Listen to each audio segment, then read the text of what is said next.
Muy bien amigos, bienvenidos. He regresado una semana después del primer video desde el futuro, sí, desde el futuro para salvarlos de su exilio de glorioso IPN. Así que vamos rápido a resolver el ejercicio número 8 de la guía del IPN.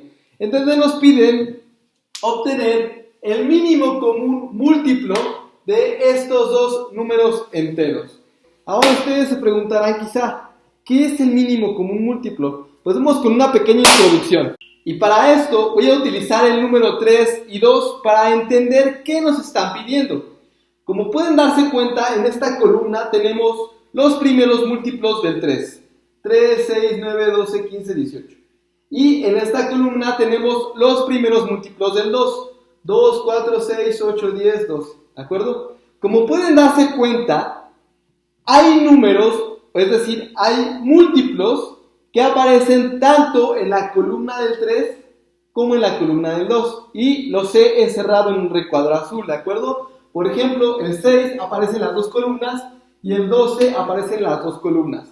Esos números, o es decir, estos múltiplos que aparezcan en ambas columnas van a ser múltiplos comunes del 3 y el 2, ¿de acuerdo? A eso se refiere cuando nos dice múltiplo común, ¿de acuerdo? Ahora, de todos estos que puedan aparecer tanto en la del 3 como en la del 2, el mínimo común múltiplo pues va a ser el número más pequeño. Entonces de estos dos, ¿cuál es el más pequeño? Pues el más pequeño de 6 o 12 pues es el 6. Por lo tanto nosotros podríamos decir que el mínimo común múltiplo del 3 y el 2 es el número 6. Una vez que ya entendimos qué es el mínimo común múltiplo, ahora vamos a ver cómo calcularlo. Claro, cuando se trataba del 2 y el 3 era muy sencillo, incluso intuitivamente podríamos decir cuál era el mínimo común múltiplo de 2 y 3. Pero cuando se trata de estos dos números, quizá no sea tan práctico hacer multiplicaciones de 2,70 y después multiplicaciones de 2,25 para encontrar en dónde coinciden. Entonces, para no hacer eso, vamos a ver cómo se resuelve cuando son números grandes. Bien chicos, para hacer esto tenemos que conocer y hacer uso de los números primos. ¿Cuáles son los números primos? Muy sencillo chicos.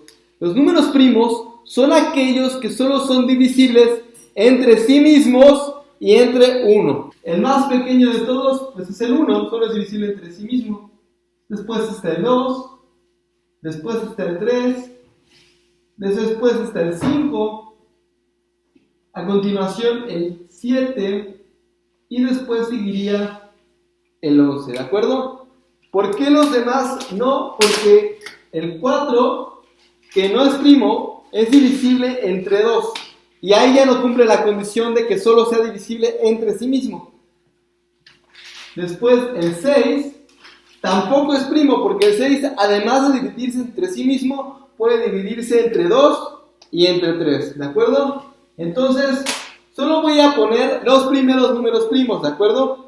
Y solo vamos a usar estos. Realmente no creo que en el examen utilicemos más de estos, ¿de acuerdo? Pero nosotros podríamos continuar hasta el infinito y seguir consiguiendo muchos y muchos números primos. Pero en fin, ahora, ¿qué es lo que vamos a hacer con estos números primos? ¿Para qué los vamos a ocupar? Muy sencillo, chicos.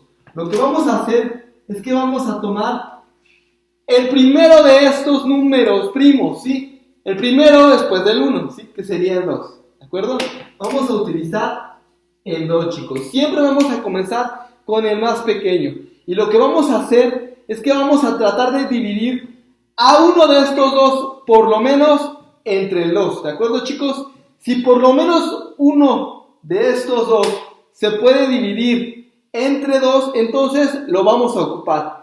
Vamos a ver, ¿se puede dividir alguno de estos dos entre 2? Claro que sí. El 270 se puede dividir entre 2. ¿Cómo lo sabemos? Muy simple. Porque termina en 0 y cualquier número que termine en 0 es número par. El 225 se puede dividir entre 2. No se puede. ¿Por qué? Porque termina en 5 y como 5 es un número impar, no se puede dividir entre 2.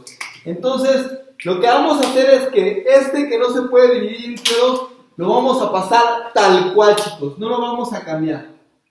Pero este que sí se puede, lo dividimos entre 2. Y vamos a obtener 270 entre 2, pues nos queda 200 entre 2, 100. Y 70 entre 2, 35. Entonces nos queda como 135. Ahora volvemos a tratar de usar el 2 hasta ya no poder más. En este caso, ¿puedo volver a ocupar el 2 para dividir alguno de estos números? Ya no, porque ahora ambos, como terminan en 5, pues ya no podemos dividirlos entre 2. Entonces, lo que vamos a hacer, si ya no se puede ocupar el 2, es ocupar el siguiente número, que es el número 3. ¿Podemos dividir alguno entre el número 3?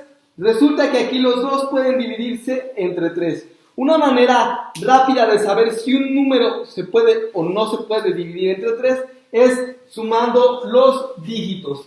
Al sumar los dígitos, esto me va a dar 5 más 3 más 1, me va a dar 9, chicos. ¿Sí?